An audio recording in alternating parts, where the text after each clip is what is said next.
Hey everyone, and welcome back to the Linux and open source news show, hopefully a less heated one than last week's episode. This week we've got Fedora looking at adding AI-based features in Fedora Workstation, but maybe even on top of GNOME. We also have a Linux kernel maintainer resigning over disputes and problems with how Rust is being treated in the Linux kernel, and we've got some cool changes to GNOME 48, plus this segue to our sponsor.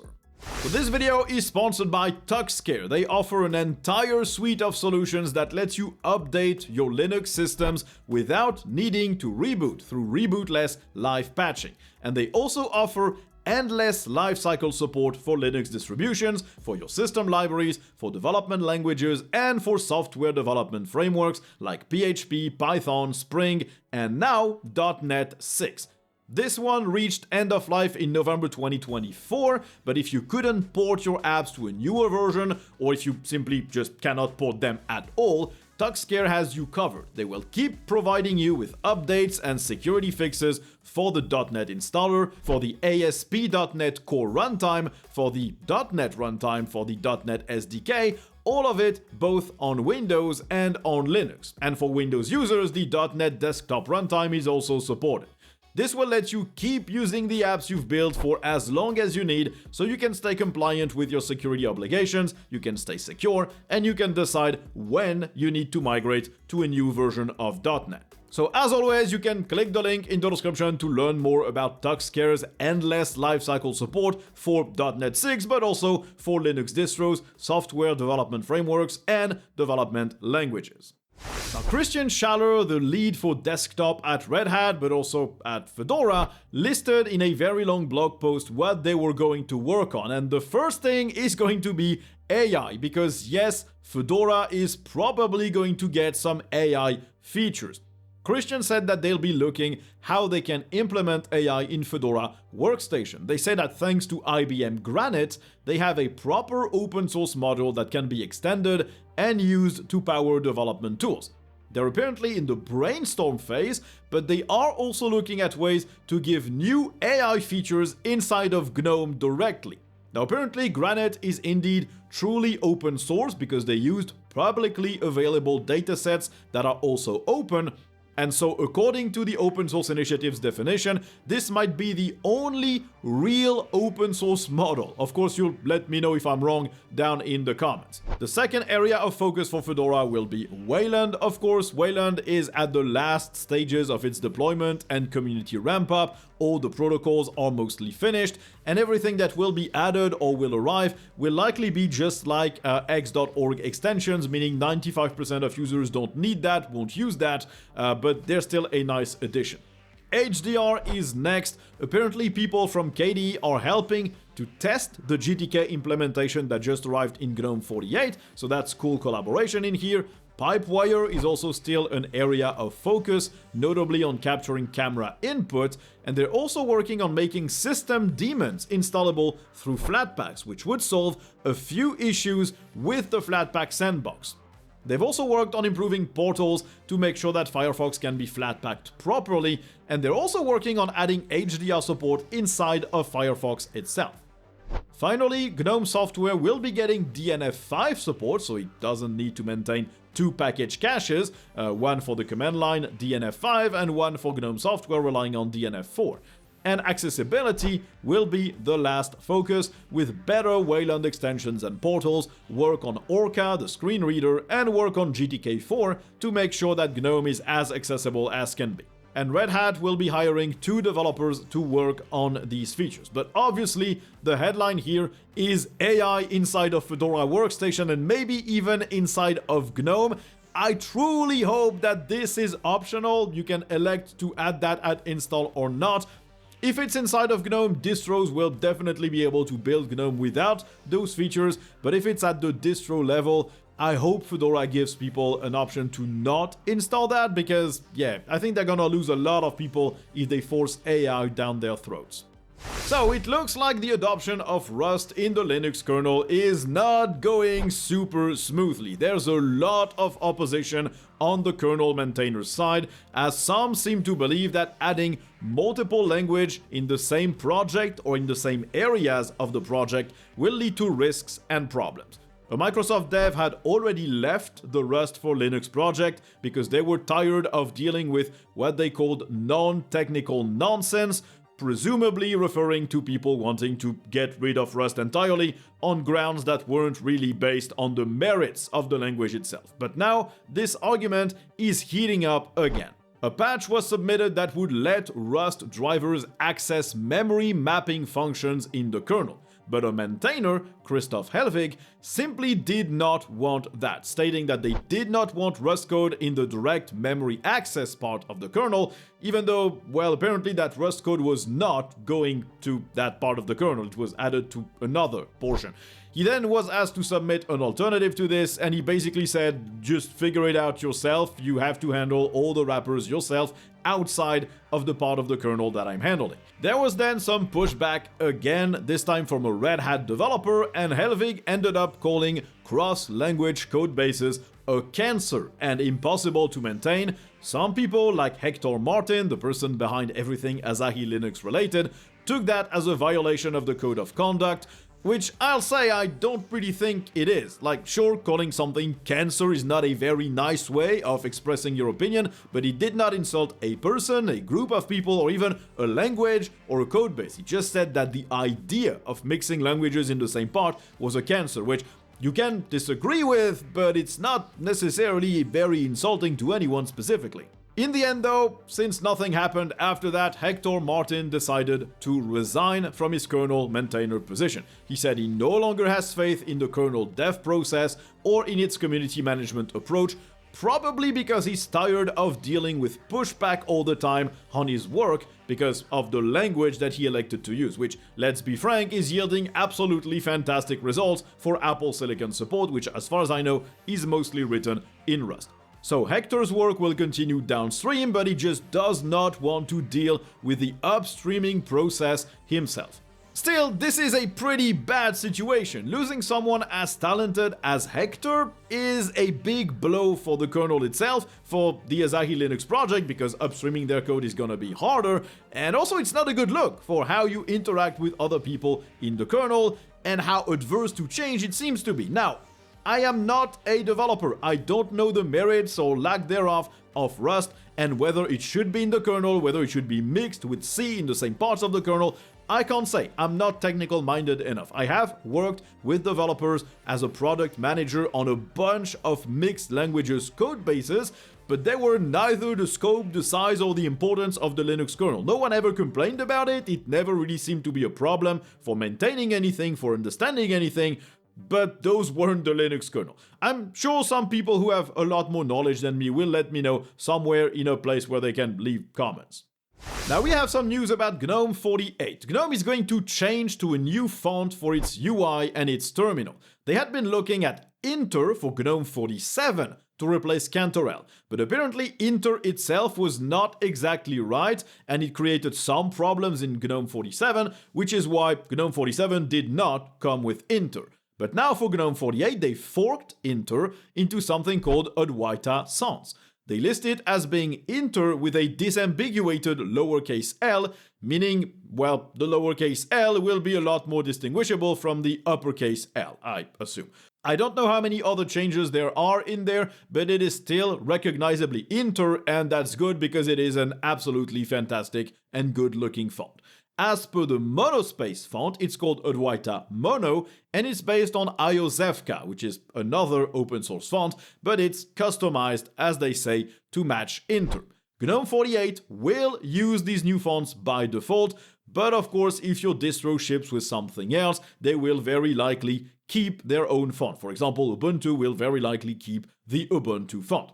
And of course, you can always install GNOME Tweaks and change that font to something else. I think it's a great change. I use Inter already on KDE and on every computer that runs Linux. I changed the font to Inter. I think it looks awesome. So if they use Inter with a small tweak, that's fine for me. Cantorel, the default GNOME font, always felt like it was too long. It used too much horizontal space. There was too much padding between letters. Inter just compacts things, and I think it's a nice one. And still on GNOME 48, they will have HDR support baked in. They managed to merge this right before feature freeze, although it is still an experimental feature, so you will have to take a trip to GDCTL to enable it. And GDCTL, for GNOME Display Control, is a new tool that lets you control your monitors using the command line. It's apparently not going to be enabled through dconf, it's another tool.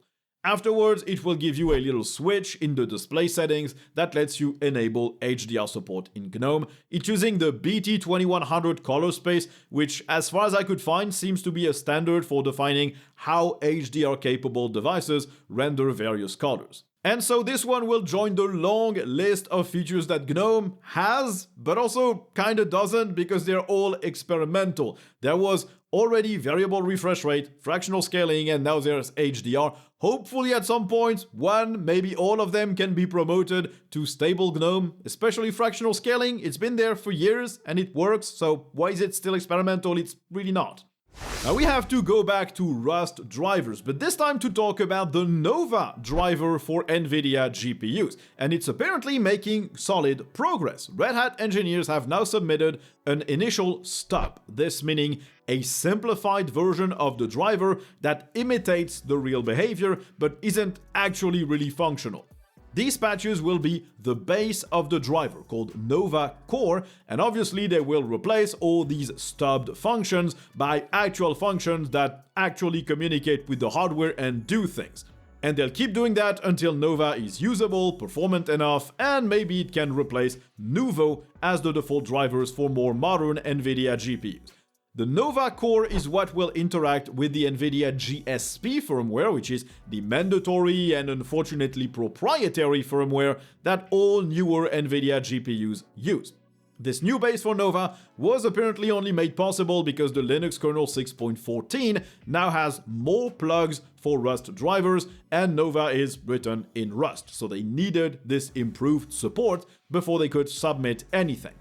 Of course, as of now, this driver will mostly not do much. It is really for testing purposes. It is less than 300 lines of code, which is way too small for a GPU driver.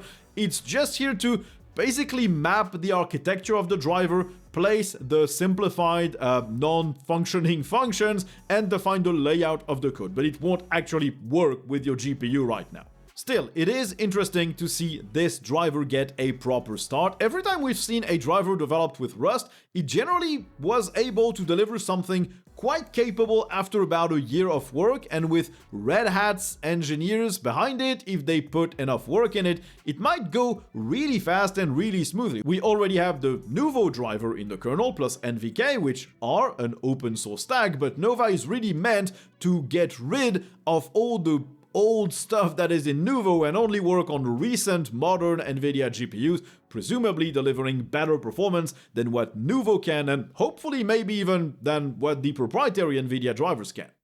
Now this week there were rumors floating around about an AMD-based Steam console that Valve would have been working on, but unfortunately these rumors seem ill-founded. They seem to mostly originate from one creator, and everything was based on Valve updating the documentation for Mesa drivers to say that AMD RDNA 4 support should be good enough. And apparently some people took that to mean good enough for our next new desktop console, which is a very big stretch, because all they said it was good enough. Valve has worked on Mesa drivers for years now, they have worked on AMD drivers for longer than the Steam Deck has been out, and everything they contribute isn't necessarily just because they have new hardware coming. They also want to make sure that SteamOS will run on other manufacturers' hardware, not necessarily just on something they're building. And of course, I really want a very powerful SteamOS-powered Steam console officially from Valve with a Steam controller too. That would be excellent. But this rumor was mostly hopium. Pierre-Loup Griffet, the main developer for SteamOS and also a big player on the Steam Deck, clearly stated in a recent interview that they had no interest in desktop consoles right now. They were focused on handhelds, and they aren't even looking at doing a Steam Deck 2 just yet. So consoles are not a priority right now, and so this rumor obviously just doesn't amount to anything. But we do have some bad news for Linux gaming though, because Apex Legends is hailing their decision to block Linux as a supported platform as a big win against cheating. In October, Apex became unplayable on Linux because they blocked everyone using Proton to run it. And this apparently led to a meaningful reduction in the amount of cheating. A 33% drop in what they call infection rate, this being the rate of matches that had at least one cheater present. Now, cheating rose again after that, but it never rose back to the levels that it reached when Linux or Proton were supported. Of course, when we say it like that, it looks like Linux gamers are cheaters, which is not what that means. When you enable anti-cheat support for Linux, you enable a less secure, non-kernel level anti-cheat that technically only Linux users can use, but it also means that cheaters can try and access that now open door even when they're on Windows by making it look like they're on Linux, and cheaters can also move to Linux specifically to cheat. So it's not really Linux that is being targeted by the block, it's the non-kernel level anti-cheat door that is used mostly by Linux users, including people who use Linux specifically to cheat. And obviously that's the last remaining problem for Linux gaming. If we had a reliable way of doing anti-cheat just like Windows, we would not have any issues for gaming on Linux. We would probably even be a better platform than Windows because Linux can be a lot better optimized than Windows could ever hope to be, specifically for gaming. But right now, until developers decide to implement server-level anti-cheat, which they really don't seem willing to do, then we're gonna have to wait for someone to invent a technical solution that means we can run kernel-level anti-cheat maybe on a specific kernel distributed only by gaming distros, or that you can reboot on through Grub when you want to game. Not sure, there's gotta be a technical solution in there, please, come on. Now, in the meantime, there's at least a good way to get really solid Linux-compatible hardware to run any gaming distro on, and that's our sponsor, Tuxedo Computers. If you've been listening to this show or watching any of my videos on YouTube, you know who they are. They make laptops and desktops that ship with Linux out of the box. They have a big range of computers. They are all made to run Linux, so no software or hardware compatibility problems. And personally, I only use their stuff nowadays. Everything I create, videos, podcasts, anything, is recorded, edited, published, and monitored on one of their computers, a Tuxedo InfinityBook Pro 16, and all my gaming needs are served by one of their desktops, the Tuxedo Cube. So if you need a new computer, you want to run Linux on it, and you want to give your money to a company that actually contributes to Linux, click the link in the description and check out Tuxedo Computers. They are really good. Anyway, thank you all for watching the video. I hope you enjoyed it. As always, you know where all the usual YouTube buttons are. Click them so the channel can keep growing. And if you really enjoy the channel, there are plenty of links to support it down in the description. Thank you for watching, and I guess you'll see me in the next one. Bye!